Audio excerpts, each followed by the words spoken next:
Cup Talk of Champions starts right now. He's the guy, Tyler Watson. We're getting ready for Alabama's next road trip to College Station. Brought to you in part today by our friends at the Watts Agency. Tell us about the Watts Agency. We're getting right into it, Jim. Oh, I felt like Tony Romo right there. You do, Jim, man. we Yes. got something cooking. Loved an opportunity to talk to you. We are an independent insurance agency. Our phone number is 205-822-5477. Last year they threw a stat out there, 40% of all people who had home and auto insurance had shopped their insurance, and 22% of all people with insurance actually changed. This is a good time to look. A lot of changes. You need to call us. Yeah, Watts Agency right there. Let's talk Alabama football after the win in Starkville. That's a traditional thing, 16 straight wins of Alabama over Mississippi State. But another twist from this team a little bit. It looked like they got a little bit better in a couple of positions. But another big game from the defensive line, I thought, for Alabama. So let's start there. 4 sacks in this contest, and Braswell with the pick. He takes it back to the end zone for a touchdown, defensive score, and some more disruption from that front seven. And most importantly, we're playing a lot of guys on the defensive front. We're keeping them fresh. You're seeing more and more names that you weren't really expecting to play this year, or at least play meaningful snaps, and they're rotating in constantly.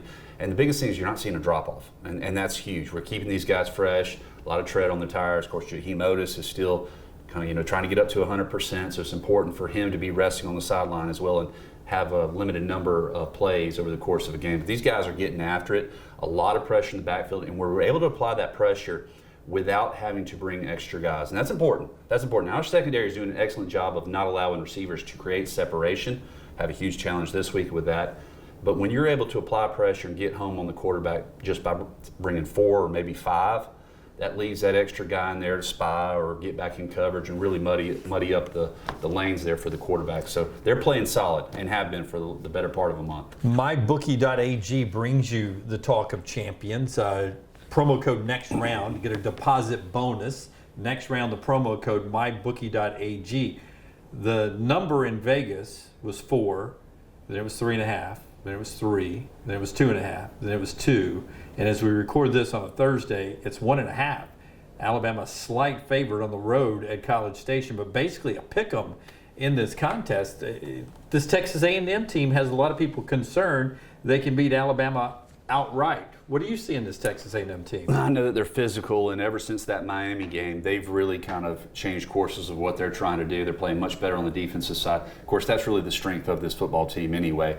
But offensively, under Bobby Petrino, they're putting up good numbers. They're putting up good yardage, but they're physical up front. And, a lot like what Texas had, they're going to try to run the ball and then hit some home runs off of that. But this is going to be the biggest challenge, I think, that Alabama's had over the last several weeks. Outside of Texas, this is the most talented team that we faced. Yeah, Texas, one of the national championship contenders. It's a battle for the SEC West. So let's break that down in a couple of ways here. First of all, you talked about they've changed since Miami put 50 on them down in Coral Gables. I saw one that DJ Durkin had a pressure rate, a blitz rate of 33% in that game. Since then, it's been 60% or higher in every game. Have you noticed that they turned up the heat a lot more? Yeah, I've heard that stat. And when you can apply pressure on the quarterback, change his launch point, change his angle that he's throwing the ball with, that's really a win. That really decreases his ability to be accurate, to complete a pass and move it down the change.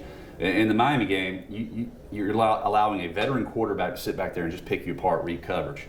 And there are some times when that's not the wrong thing to do. But with a veteran guy who understands his offense, that's a recipe for disaster, and it proved true that day. Since then, they've turned up the heat. They know they got a good defensive front. They feel confident enough in their secondary to be able to hang on with those guys. But if you can get to the quarterback, and this isn't anything new either. I remember in 1997, which is when it actually was in Birmingham, Alabama's game plan versus Peyton Manning his senior year was, we're going to light him up similar to what we did Gino Torretta in the Miami National Championship game. First play, we got everybody at the line of scrimmage. We come after him. What does he do? He hits a quick hitter. He gets rid of the ball because he understands his offense, he understands the defense, and he hits Nash or whomever for an 80-yard score. So that's the give and take of all of it. If you feel confident on the back end, you can apply more pressure. But it's a gamble, like anything else. It's a gamble. You're going to win a lot of times, but you're going to get beat every once in a while too. All due respect to Auburn and Arkansas's offense, though, and their offensive lines. I feel like Alabama's offensive line is better than those two offensive lines. And that's where they put up these numbers. That's where they've changed their perception of the season has been against those offenses. Roman Harper was on our show and said that Arkansas tried to slide protection, and it naturally created gaps as they were shooting. They were being aggressive, and what they were doing was playing right into Texas A&M's hands. It was a coaching mistake on their part to try to slide the protection. It was just creating the gaps for them to shoot. I don't feel like Alabama has to do that. I feel like Alabama's O-line feels like they can just man up and build that wall. How do you feel about the O-line against them? Well, the thing with any sort of protection is anticipating where the pressure is going to come from. You're going to get a look. Are they feinting, or is that where the pressure is actually coming from? So good communication up front, doing enough film study to know the tendencies of that defense, what their alignment is pre-snap, where the pressure is actually coming from, the percentages, where you are on the field. Are they just giving me a look over here, but the pressure is really coming from my right? All that stuff comes into play. And offensive line, backfield with the running backs and the quarterback have to be knowledgeable on that. And the more they're schooled up in film study and can anticipate that, then that definitely does help your opportunity to have a successful play. Because it doesn't really matter how good you are, whether you slide protect, whether you go man, whether you do half line slide, whatever it is.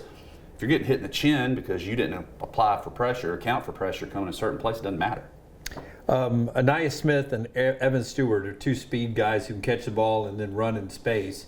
What kind of fear factor you are as a linebacker and a DB having to cover those guys, and how do you corral those guys? How do you keep them in front of you? Well, I think the biggest key, I still don't think that they have anything that Texas didn't have. I think speed-wise and everything, Texas still trumps what A&M brings to the table. But that doesn't mean these guys can't play.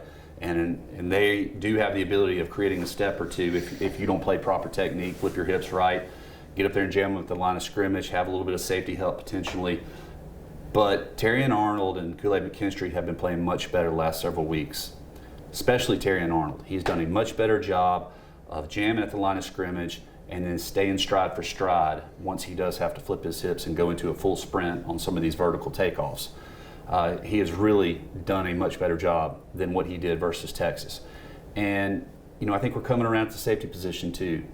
Caleb Downs is still a headhunter, but he's doing a good job in coverage. And then Jalen Keys is doing a much better job as well when he gets mismatched with a wide receiver, of staying in that back pocket and not getting beat vertical. This is a Texas A&M team that loves to pound the ball, and they love to play action off of it, love to get their quarterback in space. They got to take some shots, similar to what Alabama's going to have to do. Alabama's going to have to take some shots in this game. So there's going to be opportunities on both sides to make plays. And can the Alabama defense negate those and make sure that they're incomplete passes, and can we successfully complete some of those? When I say the name Bobby Petrino and the way he likes to call offense and play offensive football, what pops to mind for you? Boy, I always go back to the success he had at Arkansas. He was he was always so good at creating confusion in the secondary, creating mismatches. He's always been a knowledgeable offensive guy, and one that has had to really evolve with how offensive football has changed, because it has changed tremendously since he was at Auburn in the early 2000s, and he's adjusted well to it. But if you go back and watch the DNA of this team, it's still run the ball between the tackles, be physical up front, play action off of it, and then take some home run shots. That's never going to change with successful offensive units. That's always going to be the recipe for success. Well, I was really impressed from the linebackers Campbell and Marshall in Starkville this past week. We still don't know the whole health situation at the linebacker position, but it does look like everyone was lined up in the right place, which was one of the big concerns at the Mississippi State game. How do you judge the people who've had to step in for some injuries? Well, Trez Marshall has been one of my favorite guys to watch throughout the course of this season. He really stuck out during the scrimmages prior to the season. He was a guy that could shoot the gap. He could get in the backfield quicker than anybody I've seen in the last several years. Problem was, he had a difficult time wrapping up and bringing guys to the ground. That changed last week, though. There was a couple of pressures that he had in the backfield where he was able to get back there and wrap up and take them to the ground, so it was a successful play. He's been fun to watch.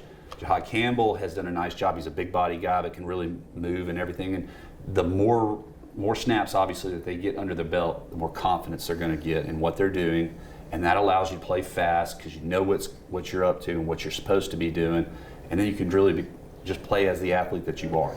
Listen, I want to talk about quarterbacks on both sides of the ball, but I want to tell you first about our friends at rowback.com. Use the promo code TNR20, TNR20, and you get 20% off your first purchase at rowback.com. They have these new pants out that are coming. I'm about to get a couple of pairs in the mail. You will love these pants. They're so comfortable, perfect for golf or going to work, business casual. They're wonderful. Rowback.com, promo code TNR20, good hoodies, golf shirts, and all that. Rowback.com, TNR20, the promo code for 20% off there. Are they stretchy in the waist? A little bit of stretch in the waist. Gotta They're have the perfect. stretch in the A little waist. bit of these same type materials. Fantastic, but yet tight fitting, loosey tight, I like to call them. Max Johnson is the quarterback now, and he likes to be physical. They're telling him there's nobody behind you.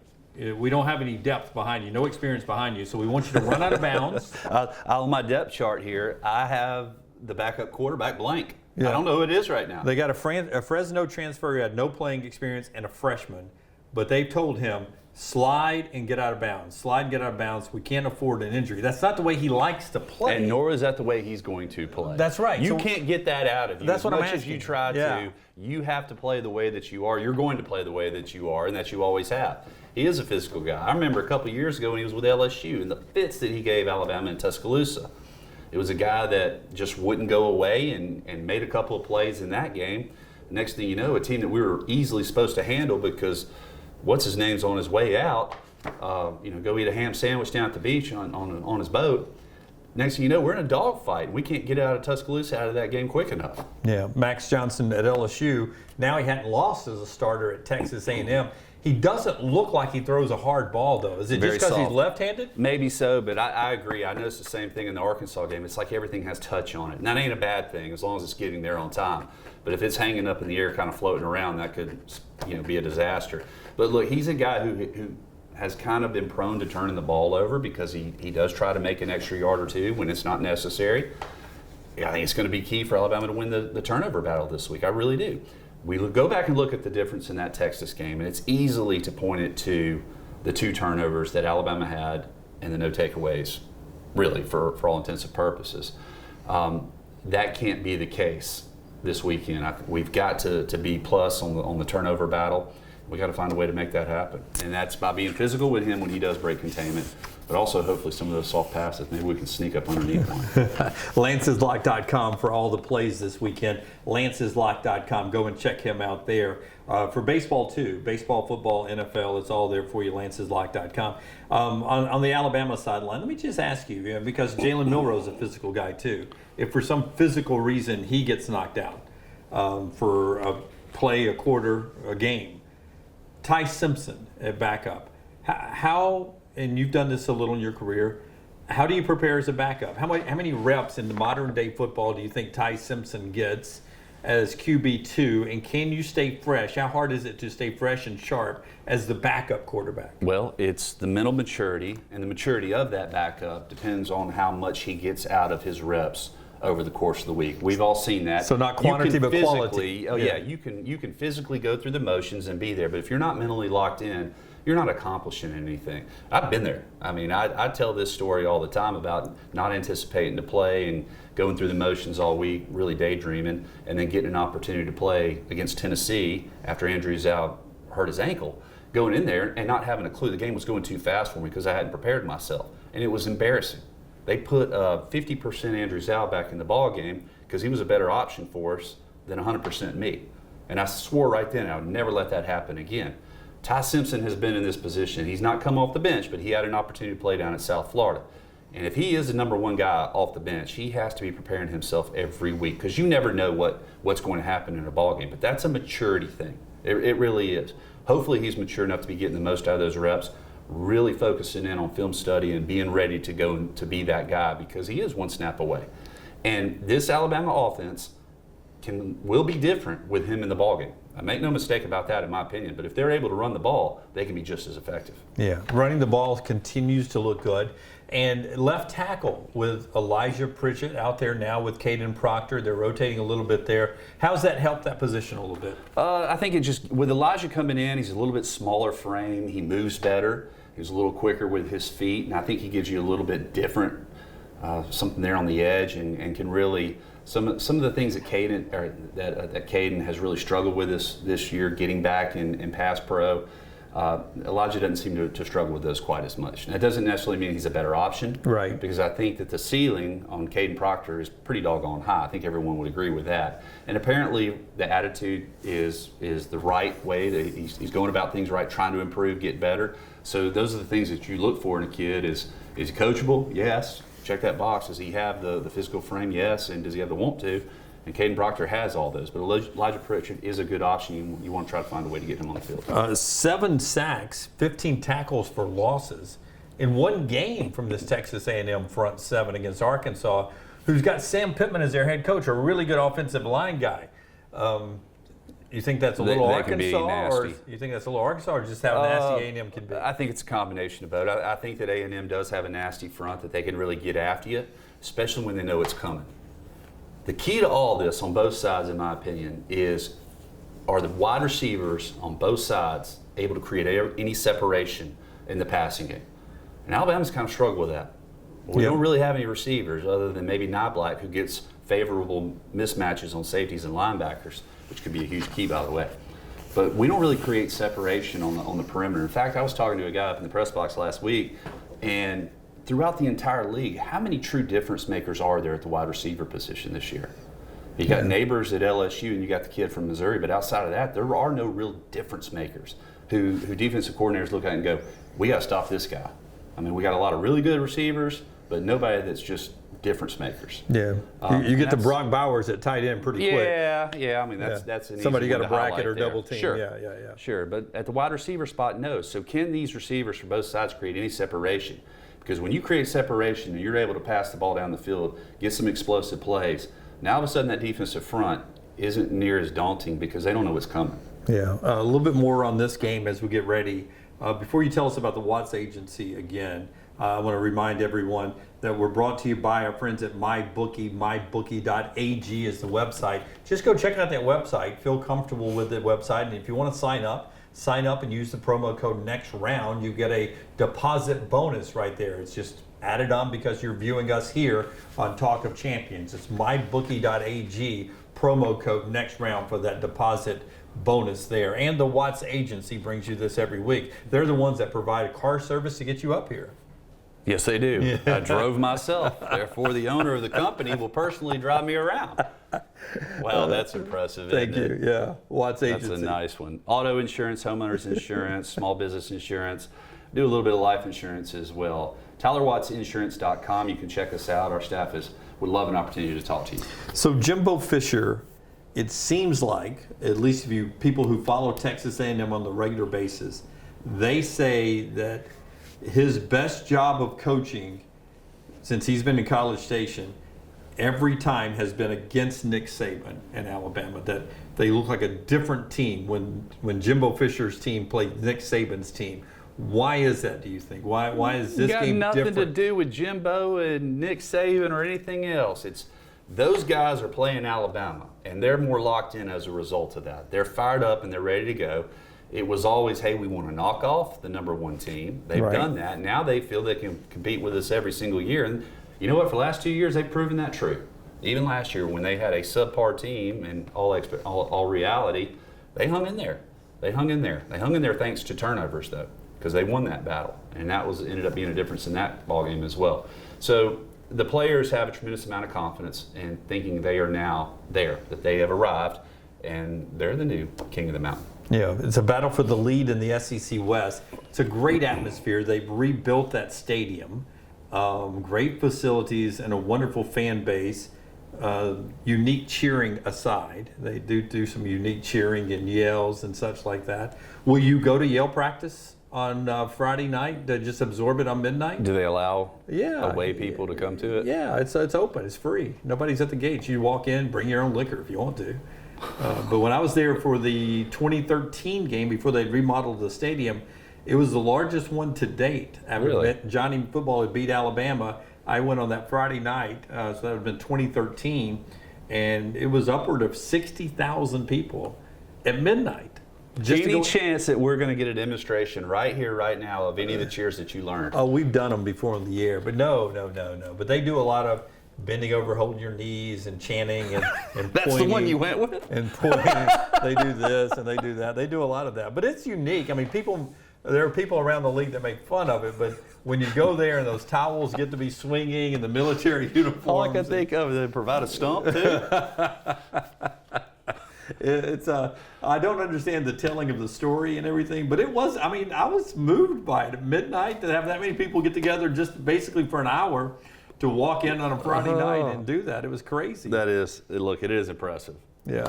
They got something different down there. Yeah, It means a lot to them. It's a big game for them when Alabama comes to town at Kyle Field, and they'll get Texas in the league soon, and maybe this rivalry will not be an annual thing and it won't happen like it has, but since 2012, it's been a fun, unique contest. So when rubber meets the road this weekend in this game, and Lance is picking Texas A&M, who I do the show with, Josh Pate, Lake Kick Josh, has picked Texas A&M to win the game. A lot of people are picking Texas A&M to win this game outright. That's an easy pick. What is the play, man?